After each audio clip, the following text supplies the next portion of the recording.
तो अब हम इस वीडियो में देखेंगे कि टोकन्स किसे बोलते हैं। इस वीडियो में हम डिस्कस करेंगे टोकन्स, कॉन्स्टेंट्स, वेरिएबल्स, कीवर्ड्स। ठीक है, तो सबसे पहले देखते हैं कि टोकन किसको बोलते हैं। तो टोकन क्या है? बेसिक एंड स्मॉलेस्ट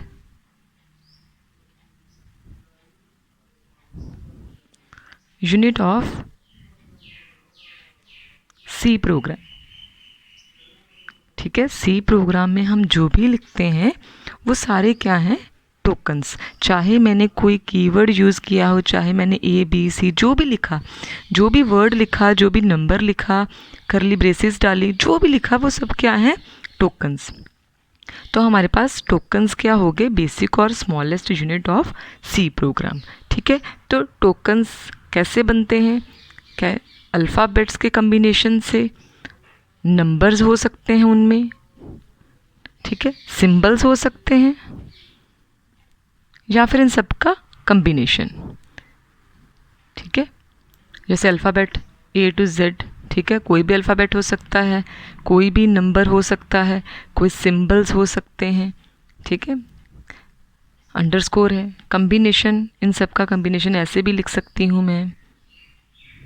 ठीक है, तो ये सारे मिलके क्या बन रहे हैं हमारे पास? टोकन्स। तो हमारे पास टाइप्स ऑफ टोकन कितने हैं? 6 टाइप के हमारे पास टोकन्स अवेलेबल हैं। तो फर्स्ट है हमारे पास आइडेंटिफायर, ठीक है, और सेकंड है हमारे पास कीवर्ड्स, कॉन्स्टेंट्स, वेरिएबल्स,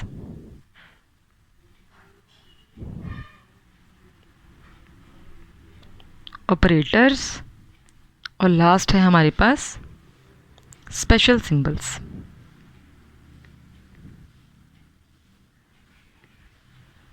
ठीक है, तो ये सारे टाइप के हमारे पास टोकन अवेलेबल हैं। Identifier, keyword, constants, variables, operators और स्पेशल सिंबल्स। ठीक है, ये हम सारे डिस्कस करेंगे one by one. Start with identifier.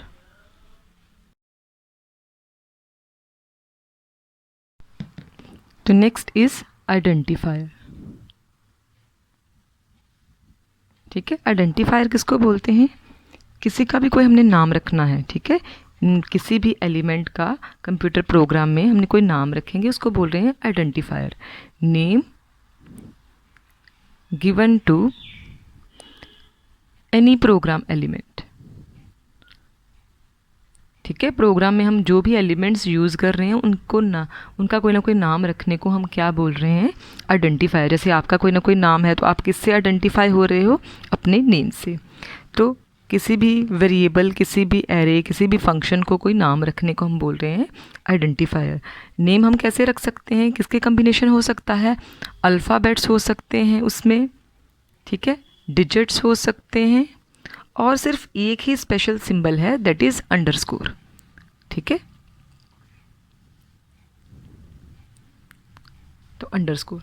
ठीक है, तो हमारे पास अल्फ़ाबेट्स हो सकते हैं, अल्फ़ाबेट का कम्बिनेशन हम किसी का नाम रख सकते हैं, डिजिट्स का कम्बिनेशन हम किसी का नाम रख सकते हैं, और अंडरस्कोर। ठीक है, तो जैसे मैं एग्जांपल यहाँ पर बता देती हूँ आपको। जैसे मैंने किसी का नाम रख दिया API, रख दिया नाम किसी का, A13 नाम रख दिया कोई। ठीक है, तो इस तरह के नाम को हम क्या बोल रहे हैं? आइडेंटिफायर्स।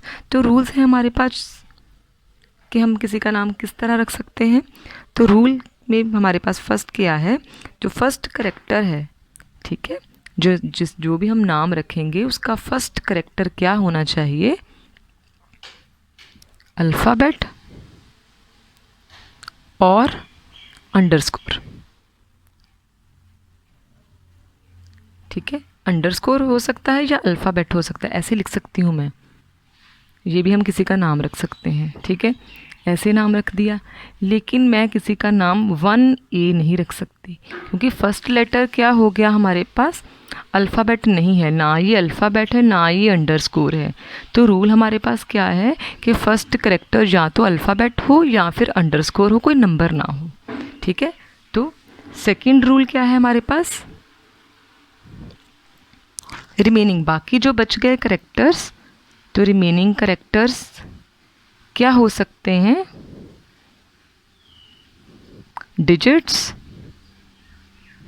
ठीक है, या फिर कोई ना कोई लेटर्स। बाकी के करेक्टर कुछ भी हो सकते हैं, ठीक है। फर्स्ट करेक्टर जो है वो अल्फ़ाबेट या अंडरस्कोर ही होना चाहिए। फिर upper case and lower case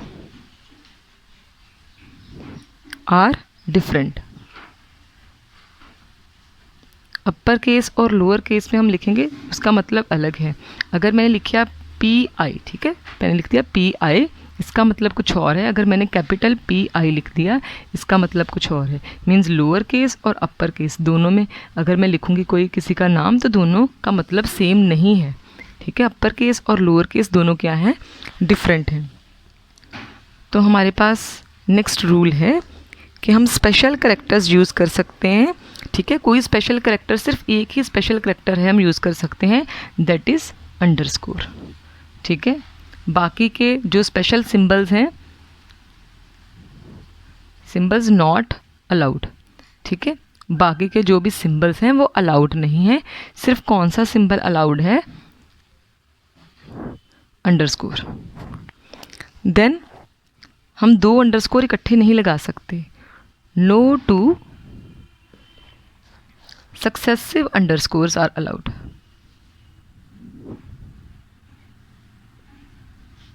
ठीक है। मैं ऐसे नहीं लिख सकती किसी का नाम, जैसे मैंने एम्प नाम लिया, एम्प अंडरस्कोर अंडरस्कोर, ये गलत है, ठीक है। दो एक साथ हम अंडरस्कोर नहीं लगा सकते। ब्लैंक स्पेसेस अलाउड नहीं है,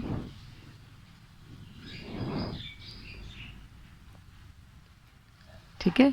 कोई ब्लैंक स्पेस में नहीं है हमारे पास अलाउड। जैसे मैंने किसी का नाम एम्प नेम रखना है, ये अलाउड नहीं है। ऐसे लिख सकती हूँ मैं एम्प अंडरस्कोर नेम, लेकिन एम्प स्पेस नेम ये अलाउड नहीं है, ठीक है। तो blank spaces, white spaces not allowed. Keywords जो रिजर्व्ड वर्ड्स होते हैं वो हम यूज़ नहीं कर सकते किसी का नाम। जैसे इफ़ कीवर्ड है, ठीक है, एल्स कीवर्ड है, मैं किसी वेरिएबल का नाम इफ़ या एल्स नहीं रख सकती क्योंकि इनका कोई स्पेशल मीनिंग है हमारा सी लैंग्वेज में। और मैक्सिमम लेंथ, किसी का नाम रखने की मैक्सिमम लेंथ कितनी हो सकती है, 255 करेक्टर्स, ठीक है। अगर मैंने किसी का नाम रखना है तो 255 करेक्टर्स के जितना उसका मैं नाम रख सकती, ठीक है। तो ये थे हमारे पास आइडेंटिफायर्स, कि हमारे पास किसी भी प्रोग्राम में किसी भी एलिमेंट के नाम रखने को हम आइडेंटिफायर बोल रहे हैं। आइडेंटिफायर अल्फ़ाबेट्स का कम्बिनेशन हो सकता है, डिजिट्स का कम्बिनेशन हो सकता है, अंडरस्कोर। रूल्स है हमारे पास क्या, फर्स्ट करेक्टर जो अल्फ़ाबेट ही होना चाहिए या फिर अंडरस्कोर होना चाहिए। बाकी के जितने भी करेक्टर्स बच गए वो नंबर हो सकते हैं, लेटर्स, कुछ भी हो सकता है। अपर केस लोअर केस दोनों डिफरेंट हैं, ठीक है, दोनों का मतलब सेम नहीं है। अंडरस्कोर ही सिर्फ हम यूज़ कर सकते हैं, कोई भी और सिंबल यूज़ नहीं कर सकते। ब्लैंक, दो सक्सेसिव अंडरस्कोर्स अलाउड नहीं है, दो इकट्ठे हम अंडरस्कोर नहीं डाल सकते। ब्लैंक स्पेसेस अलाउड नहीं है, कीवर्ड्स अलाउड नहीं है, और मैक्सिमम लेंथ क्या है हमारे पास, 255। तो नेक्स्ट है हमारे पास कीवर्ड्स। तो कीवर्ड्स क्या होते हैं, रिजर्व्ड वर्ड, जिनका कोई सी लैंग्वेज में प्री डिफाइंड मीनिंग होता है, ये स्पेशल पर्पस के लिए यूज़ हो रहे हैं। तो हम किसी भी कीवर्ड का नाम एज अ वेरिएबल नहीं ले सकते, कोई फंक्शन का नाम हम नहीं रख सकते किसी कीवर्ड को, मतलब कोई आइडेंटिफायर में जैसे हमने किसी का कोई नाम रख रहे थे वो हम कीवर्ड यूज़ नहीं कर सकते, ठीक है। तो कीवर्ड हमेशा क्या होते हैं, लोअर केस में ही हम लिखते हैं, ठीक है। कैपिटल में हम नहीं लिखेंगे, हमेशा कैसे लिखेंगे, स्मॉल लेटर्स में। तो हमारे पास कितने कीवर्ड्स हैं टोटल, 32, ठीक है। 32 टोटल कीवर्ड्स हमारे पास अवेलेबल हैं सी लैंग्वेज। जैसे यहाँ पर एग्जांपल दी है हमने, ऑटो एक कीवर्ड है, इफ़ एक कीवर्ड है, एल्स, व्हाइल, फॉर, स्विच, ऐसे ही करके टोटल 32 कीवर्ड्स हैं, ठीक है, जिनका कोई प्री डिफाइंड मीनिंग है। जैसे इफ़ का प्री डिफाइंड मीनिंग है, हम कंडीशनल स्टेटमेंट में यूज़ करते हैं। एल्स का प्री डिफाइंड मीनिंग है, फॉर हम लूप में यूज़ करते हैं। इंट क्या है, डेटा टाइप है। सो इस तरह के बहुत सारे कीवर्ड्स हमारे पास अवेलेबल हैं जिनका हम एज आ आइडेंटिफायर यूज़ नहीं कर सकते, ठीक है। इनका कोई प्री डिफाइंड मीनिंग है, इसके लिए हम इसको क्या बोल रहे हैं, these are reserved word.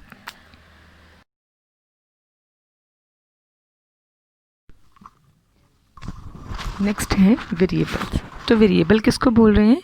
Variables are the entity that change its value on executing the program. ठीक है, जैसे हम प्रोग्राम एग्जीक्यूट करेंगे जिसकी वैल्यू चेंज होती जा रही है उसको हम क्या बोल रहे हैं? वेरिएबल। ठीक है, जैसे टेम्पररी नेम हम किसी लोकेशन को दे सकते हैं। जैसे ये हमारे पास मेमोरी है, मैंने इस पोर्शन का नाम दे दिया ए, इस पोर्शन को नाम दे दिया सी। अब मैंने एक बार प्रोग्राम एग्जीक्यूट किया, मैंने ए की वैल्यू दे दी 10। ठीक है, अगली बार फिर से जब मैंने एग्जीक्यूट किया मैंने ए की वैल्यू दे दी 5। तो इसका क्या मतलब हो गया कि वैल्यू क्या हो रही है? वेरिएबल की चेंज। वेरिएबल लिया था ए, पहली बार वैल्यू की क्या दी थी मैंने? 10। दूसरी बार मैंने वैल्यू क्या दे दी? 5। इसका मतलब है एग्जीक्यूशन के टाइम क्या हो रही है? वैल्यू चेंज हो सकती है, हम इसकी वैल्यू चेंज कर सकते हैं, उसको हम क्या बोल रहे हैं? वेरिएबल। तो वेरिएबल क्या हो सकते हैं? हम कोई अल्फ़ाबेट, डिजिट्स और अंडरस्कोर के कम्बिनेशन से किसी वेरिएबल का नाम रख सकते हैं। तो हमारे पास कुछ रूल्स हैं, जैसे हमारे पास आइडेंटिफायर में रूल्स थे वैसे ही यहाँ पर भी जो फर्स्ट करेक्टर है वो अल्फ़ाबेट हो सकता है या फिर क्या हो सकता है? अंडरस्कोर। हम फर्स्ट लेटर किसी वेरिएबल का नाम रखते टाइम नंबर नहीं ले सकते। जैसे मैं किसी का नाम एम्प अंडरस्कोर नेम, ये किसी वेरिएबल का नाम हो सकता है। अंडरस्कोर एम्प नेम, ये नाम हो सकता है। लेकिन अगर मैं ऐसे लिख दूँ 1 एम्प, तो ये ऐसे नाम नहीं हो सकता। क्यों? क्योंकि फर्स्ट करेक्टर हमें क्या चाहिए? अल्फ़ाबेट या फिर अंडरस्कोर।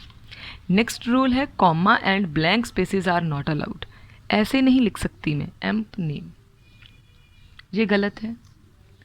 एम्प कॉमा नेम, ये भी गलत है। एम्प कॉमा नेम, कॉमा का मतलब क्या है? सेपरेटर, मीन्स दो वेरिएबल्स हैं, हम किसी एक वेरिएबल ऐसे नहीं लिख सकते, ये दो वेरिएबल्स हो गए, इसलिए कॉमा और ब्लैंक स्पेसेस अलाउड नहीं है।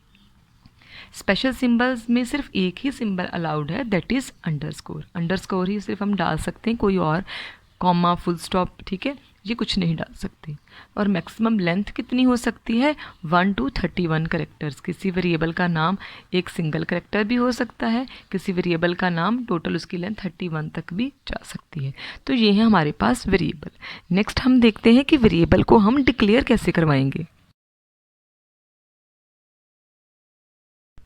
यहाँ पर देखो डिक्लेरेशन ऑफ वेरिएबल कैसे डिक्लेयर करवाते हैं। हम वेरिएबल को डिक्लेयर करवाएंगे in the beginning of the program. ठीक है, जब प्रोग्राम हम स्टार्ट करेंगे वॉइड मेन के बाद ही हम अपने वेरिएबल को क्या करवा देंगे? डिक्लेयर करवाएंगे।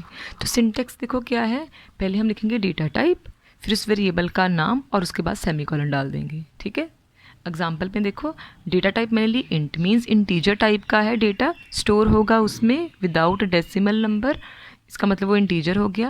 वेरिएबल का नाम मैंने क्या रख दिया? ए, और उसके बाद क्या डाल दिया मैंने? सेमीकोलन। ठीक है, ये क्या है? सेमीकोलन। देन कोई और डेटा टाइप मैंने जैसे फ्लोट ले ली, फ्लोट डेटा टाइप हो सकती है, देन वेरिएबल का नाम सेमीकोलन। फिर मैंने करेक्टर डेटा टाइप ले ली, ठीक है, उस वेरिएबल का नाम क्या रख दिया? M underscore name. ये क्या है हमारे पास? वेरिएबल का नेम। उसके बाद उसका साइज़ दे दिया कि हाँ कितने करेक्टर्स मुझे चाहिए? 20 करेक्टर्स। तो ये तो हो गई डेटा टाइप, और हमारे पास नेम क्या हो गया वेरिएबल का? यहाँ पर एम्प नेम। यहाँ पर क्या था? इंटीजर टाइप का है, नेम क्या है? ए। फ्लोट टाइप का है, नेम क्या है? बी। अगर मैंने सेम टाइप के वेरिएबल्स को एक ही स्टेटमेंट में लिखना है, जैसे मैंने सपोज़ करो ऐसे लिखना है, एक वेरिएबल मैंने x लिया, फिर एक इंटीजर टाइप का वेरिएबल लिया y, फिर एक इंटीजर टाइप का वेरिएबल लिया z, तो मुझे ये 3 स्टेटमेंट लिखने की ज़रूरत नहीं है। हम ऐसे भी लिख सकते हैं int x, y, z, means हमारे यहाँ पर हमारे पास क्या है? 3 वेरिएबल्स हैं, और कॉमा क्या है? सेपरेटर। ठीक है, फर्स्ट वेरिएबल, सेकंड वेरिएबल, और ये क्या है? Third variables. 3 स्टेटमेंट लिखने की जगह पर हम क्या कर सकते हैं? एक ही स्टेटमेंट में तीनों वेरिएबल्स को डिक्लेयर करवा सकते हैं, पर सारे का क्या होगा? डेटा टाइप सेम होने चाहिए। अगर मैंने y फ्लोट लेना था फिर तो मुझे नेक्स्ट लाइन में लिखना ही पड़ेगा। ठीक है, अगर सारों की डेटा टाइप सेम है तभी हम एक ही स्टेटमेंट में सबको डिक्लेयर करवा सकते हैं। ठीक है, तो नेक्स्ट है इनिशियलाइजेशन ऑफ वेरिएबल। वेरिएबल को कोई ना कोई वैल्यू असाइन करने को हम क्या बोल रहे हैं? इनिशियलाइजेशन। तो कैसे असाइन करेंगे? Using assignment operator means equal to symbol use करके। तो सिंटेक्स देखो, वेरिएबल का नाम लिख के फिर इक्वल टू लगाएंगे और फिर उसको वैल्यू को असाइन कर देंगे। एग्जांपल देखो, जैसे मैंने वेरिएबल लिया था ए, फिर इक्वल टू 10 मीन्स मैंने ए लोकेशन को वैल्यू क्या असाइन कर दी? 10। ठीक है, इसको बोल रहे हैं इनिशियलाइजेशन। तो जब हम वेरिएबल को डिक्लेयर करवा रहे थे, हम तब भी इसको कोई ना कोई वैल्यू असाइन कर सकते हैं। जैसे मैंने वेरिएबल डिक्लेयर करवाया था इंट ए, ठीक है, ए नाम का वेरिएबल डिक्लेयर करवाया, तो मैं यहाँ पर भी इसको वैल्यू असाइन कर सकती हूँ। ऐसे भी लिख सकती हूँ कि वेरिएबल को वैल्यू दे दी मैंने 10। ठीक है, जैसे मैंने यहाँ पर पाई लिया, ठीक है, फ्लोट लिया पाई, इसको वैल्यू असाइन कर दी 3.14। ठीक है, तो डिक्लेरेशन के टाइम भी हम क्या कर सकते हैं? कोई ना कोई वैल्यू असाइन कर सकते हैं। डिक्लेरेशन के बाद भी कर सकते हैं, तो डिक्लेरेशन के टाइम भी असाइन कर सकते हैं। ठीक है,